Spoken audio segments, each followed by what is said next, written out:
Hello friends, ఈరోజు burgers చేసుకుందామండి. Burger buns ఆలు టిక్కా బయట నుంచి తెప్పించాను. ఇవి కొంచెం ఇలా ఆయిల్ పోసుకొని డీప్ ఫ్రై చేసుకుందాము, కొంచెం గోల్డెన్ బ్రౌన్ వచ్చే వరకు. ఇవి ఇంట్లో కూడా చేసుకోవచ్చు. బాయిల్డ్ ఆలులో ఆనియన్, కొత్తిమీర, గ్రీన్ చిల్లీ మసాలాలు వేసుకొని ఈ విధంగా షేప్ చేసి కూడా మనం బర్గర్ బ్యాటీస్ చేసుకోవచ్చు.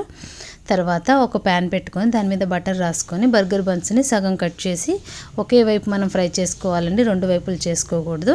ఇలా ఫ్రై చేసి పెట్టుకొని మయోనీస్, టమాటా సాస్ మిక్స్ చేసిన సాస్ని ఇక్కడ రాసుకొని లెట్యూస్ పెట్టుకొని తర్వాత బ్యాటీస్ పెట్టాను.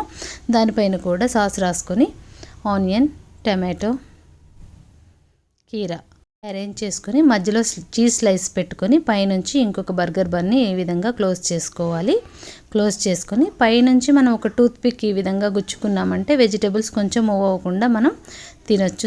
ఇదే బర్గర్ని మనం బయట 250 రూపాయలు పే చేసి తింటాము. అటువంటిది ఇలా సింపుల్గా మనం చేసుకోవచ్చు. Thanks for watching this video. Bye అండి.